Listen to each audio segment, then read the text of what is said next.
안녕하세요. 파이프트리 캠퍼스입니다. 오늘 이 시간에는 머신러닝 알고리즘들의 구성에 대해서 한번 이야기해 보겠습니다. 알고리즘의 구성을 이야기하는 이유는 우리가 앞으로 머신러닝이라고 하는 것에 대한 다양한 알고리즘들에 대해서 이야기를 할 텐데요. 이 다양한 알고리즘들은 사실 수학적으로 매우 복잡한 구성을 가지고 만들어져 있습니다.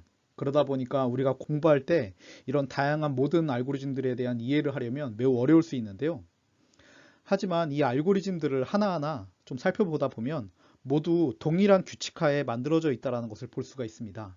바로 그게 우리가 말하는 알고리즘의 구성인데요. 그래서 우리가 먼저 알고리즘들을 배우기 전에 알고리즘의 구성에 대해서 먼저 이해하면 함으로 인해서 우리가 앞으로 배울 다양한 알고리즘들을 조금 더 단순하고 좀 더 규칙적인 어떤 시선에서 바라볼 수 있기 때문에 공부하시는 데 도움이 될 수 있을 거라 생각을 해서 이 과정을 만들어 봤습니다. 자, 그러면 머신러닝의 알고리즘들은 어떤 구성으로 되어 있냐면 여기에 보이시는 총 세 가지의 개념으로 구성되어 있습니다. 우선 첫 번째는 알고리즘의 개념이고요. 우리가 흔히 말하는 알고리즘에 대한 아이디어, 어떤 컨셉이나 어떤 가정, 하이포테시스를 얘기를 합니다. 그 다음에 두 번째는 알고리즘의 원리죠. 이 알고리즘이 수학적으로 어떤 원리들을 가지고 작동되도록 만들어졌는지에 대한 그 알고리즘의 원리를 이야기합니다. 그리고 마지막으로 처음 들어보신 단어일 텐데요. 하이퍼 파라미터라고 하는 개념이 있습니다. 이 하이퍼 파라미터는 나중에 뒤에 자세히 말씀드리겠지만 우리가 만들어진 이 알고리즘들이 전형적으로 모두 다 과적합에 대한 위험성을 가지고 있습니다. 그렇기 때문에 이 과적합을 방지하고자 하는 목적으로 이 알고리즘의 설계 단계에서 개입할 수 있는 변수라고 보시면 될 것 같습니다. 자, 그러면 먼저 알고리즘의 개념에 대해서 한번 이야기해 보겠습니다. 알고리즘의 개념이라고 하면 앞서 말씀드렸던 것처럼 이 알고리즘에 대한 기본적인 아이디어 혹은 어떤 가정들을 이야기합니다. 무슨 말이냐면 우리가 알고리즘이라고 하면 우리에게 주어진 데이터들을 학습을 해서 그 안에 숨겨져 있는 패턴을 찾아내고자 하는 게 그 목적인데요. 여기서 말하는 아이디어는 내가 만들고 가지고 있는 이 모델 알고리즘은 우리가 가지고 있는 데이터를 이러한 방식으로 설명할 수 있어. 이러한 방식으로 그 패턴을 만들어낼 거야 라고 하는 거에 대한 기본적인 아이디어를 얘기합니다. 가령 예를 들어서 리니어 레그레션이라고 얘기를 할 때 리니어 레그레션은 우리가 가지고 있는 데이터들이 서로 선형의 관계를 가지고 있어 라고 하는 걸 기본 아이디어로 혹은 기본 가정으로 우리가 가져가고 있죠. 이게 바로 선형 회귀의 기본 개념입니다. 그러면 또 다른 알고리즘들은 어떤 그 아이디어나 그 가정을 가지고 있느냐 하면 여기에 다양한 알고리즘들이 있는데요. 우선 KNN이라고 하는 알고리즘을 한번 보시죠. 이 KNN은 어떤 미지의 뉴 데이터가 주어졌을 때 그 데이터의 근방에 어떠한 데이터가 있느냐를 가지고 우리에게 새로 주어진 데이터의 모양을 판단을 합니다. 이 KNN 알고리즘의 기본 가정은 나에게 주어진 새로운 데이터는 그 근처에 있는 데이터와 매우 유사성을 띌 것이다 라고 하는 것이 기본 가정이고 그 기본 가정을 통해서 다음과 같은 아이디어를 만들어낸 것이죠. 이게 KNN의 알고리즘의 개념입니다.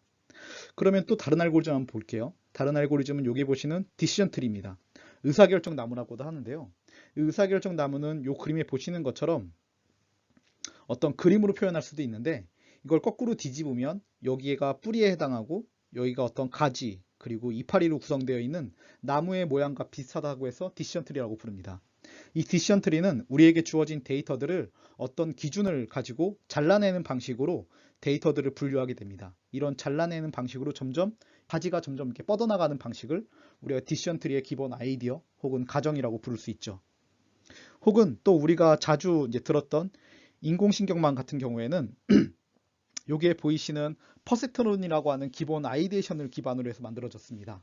이 퍼셉트론은 여기 보이시는 각각 우리에게 주어진 데이터들 x1부터 xn까지의 피처의 값들과 어떤 가중치의 값들을 곱해서 그 전체의 합을 가지고 y를 결정하는 이 방식 하나를 우리가 퍼셉트론이라고 부릅니다.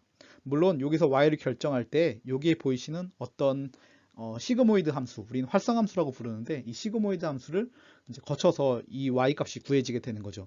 이 기본 아이디어가 퍼셉트론인데요. 이 퍼셉트론들이 여러 개가 뭉쳐져 있는 이러한 모양이 바로 인공신경망의 기본 아이디어 혹은 가정이 되겠습니다. 이런 식으로 모든 알고리즘은 나에게 주어진 데이터를 어떻게 해석할지, 그 패턴을 어떻게 찾아낼지에 대한 기본 아이디어 혹은 기본 가정들을 가지고 있습니다.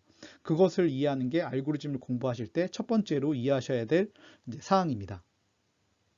두 번째로 이해하셔야 될 내용은 알고리즘의 원리입니다.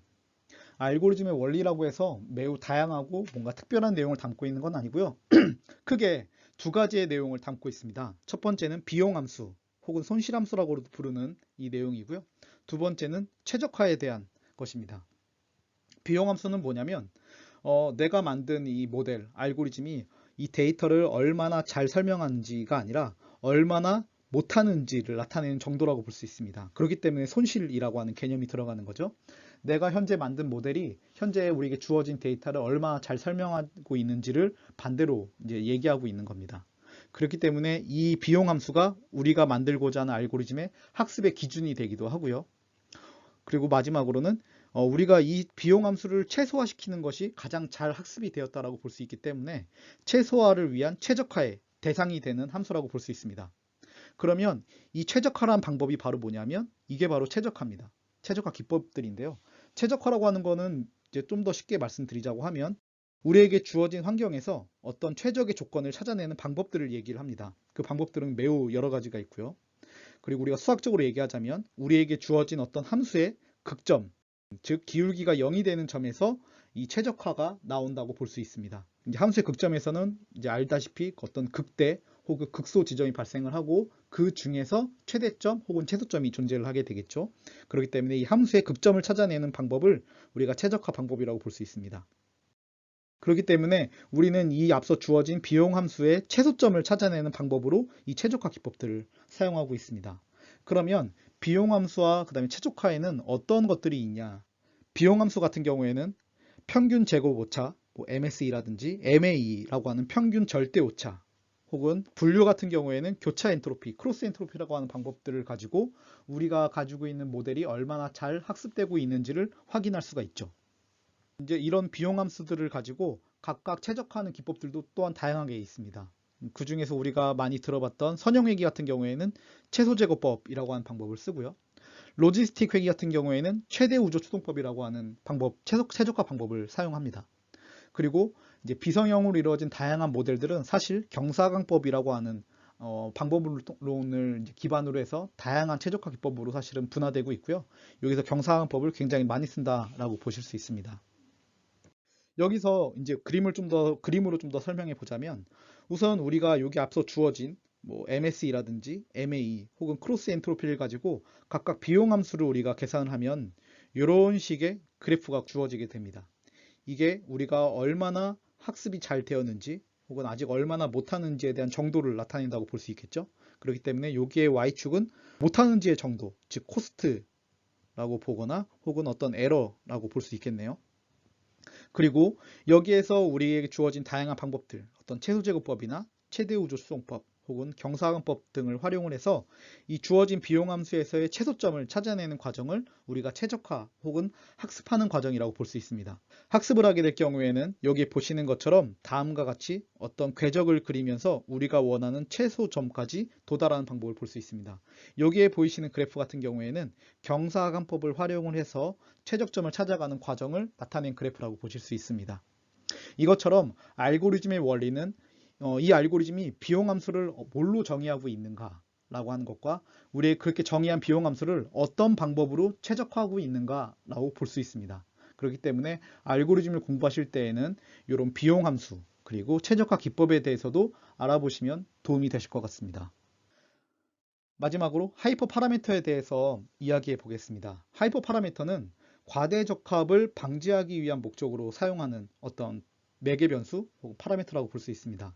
우리가 과대적합은 지난 레벨 1에서 간단하게 이야기를 했었는데요. 여기 보시는 것처럼 모델이 학습 데이터를 과하게 학습해서 학습 데이터의 예측 성능은 증가를 하지만 실제 데이터에 대한 예측 성능은 감소하는 현상을 이야기한다라고 했습니다.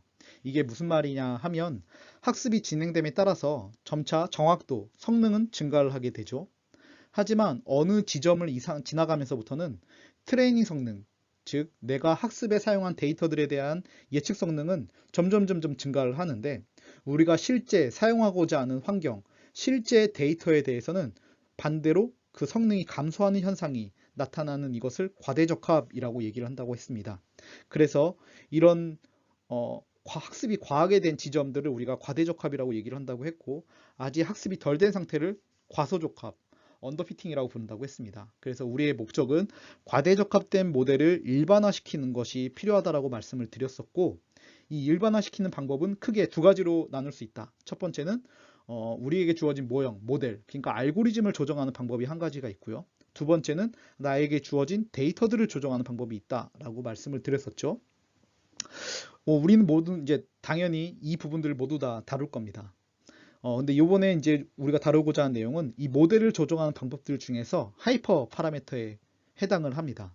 이 하이퍼 파라미터라고 하는 걸 자세히 좀 더 얘기를 해보자면, 앞으로 이 머신러닝 분야를 공부하시다 보면 매개 변수 혹은 파라미터라고 하는 말을 굉장히 많이 보게 되실 거예요. 뭐 인터넷에서도 그렇고요. 어떤 동영상이나 책에서도 마찬가지고 파라미터 혹은 매개 변수라고 하는 단어를 굉장히 많이 사용을 합니다. 그런데 그 파라미터는 사실은 이 두 가지로 나누어질 수가 있어요. 하나는 학습 매개 변수라고 하는 트레이너블 파라미터와 초매개 변수라고 하는 하이퍼 파라미터죠. 이 두 개가 어떤 차이가 있냐 하면, 이름에서 보시는 것과 같이 트레이너블 파라미터, 학습 매개 변수는 우리가 사용하는 알고리즘을 활용을 해서 데이터를 학습했을 때 얻어지는 결과, 즉 출력 변수라고 볼 수 있습니다. 반대로 초매개 변수, 하이퍼 파라미터라고 하면 모델을 설계할 당시, 그러니까 모델을 아직 학습시키지 않았고 모델을 알고리즘을 이제 데이터에 학습시키기 위해서 준비하는 단계, 이 설계하는 단계에서 이 알고리즘, 모델의 구조를 결정하는 입력 변수입니다. 그러니까 즉 초매개 변수는 입력할 때 사용하는 거고요. 학습 매개 변수는 우리가 학습의 결과로 얻어지는 아웃풋이라고 볼 수 있는 차이점을 가지고 있죠. 예를 들어서 설명해 보자면, 리니어 레그레션 같은 경우에는 우리가 학습을 통해서 다음과 같은 어떤 직선의 방정식을 얻었다고 볼 수 있겠습니다. 그러면 여기에서 학습 매개 변수, 트레이너블 파라미터는 여기에 보시는 W와 B가 학습 매개 변수가 되겠죠. 반대로 의사결정 나무, 디시전 트리 같은 경우에는 우리가 어떤 결과를 얻기 위해서 분기에 사용된 이 분기별 기준점들이 바로 학습 매개 변수가 되겠습니다. 바로 우리가 데이터들을 각각 알고리즘을 통해서 학습을 해서 얻어내는 어떤 결과값들을 학습 매개 변수라고 부른다고 할 수 있죠. 그런데 보통 책이나 영상 같은 데서 보면 학습 매개 변수라고 부르지 않고요. 그냥 파라미터 혹은 매개 변수라고 부르는 경우에는 이 학습 매개 변수라고 보시면 될 것 같습니다. 그러면 초매개 변수, 하이퍼 파라미터는 뭐냐? 모델 설계 시에 구조를 결정하는 입력 변수라고 말씀드렸었죠. 예를 들어서 우리가 인공신경망을 이제 만든다라고 볼 때, 인공신경망에는 크게 이거 말고도 굉장히 많은 하이퍼 파라미터가 있지만 대표적으로 이렇게 두 개 정도를 먼저 예를 들어 볼게요. 이 두 개 다 어떤 동일한 데이터를 이제 학습하기 위한 인공신경망입니다. 그런데 모양이 좀 다르죠. 여기에 보시면 이 첫 번째 신경망 같은 경우에는 우리가 이 부분을 히든 노드, 히든 레이어, 이제 은닉층이라고 부르는데요. 은닉층이 두 개가 있고 각각의 은닉층별로 이 동그라미를 각각 퍼셉트론 하나하나를 노드라고 부릅니다. 노드가 하나, 둘, 셋, 넷, 다, 여. 그리고 첫 번째, 그러니까 히든 레이어에는 6개가 있고요. 두 번째 은닉층에는 하나, 둘, 셋, 넷, 4개가 있네요.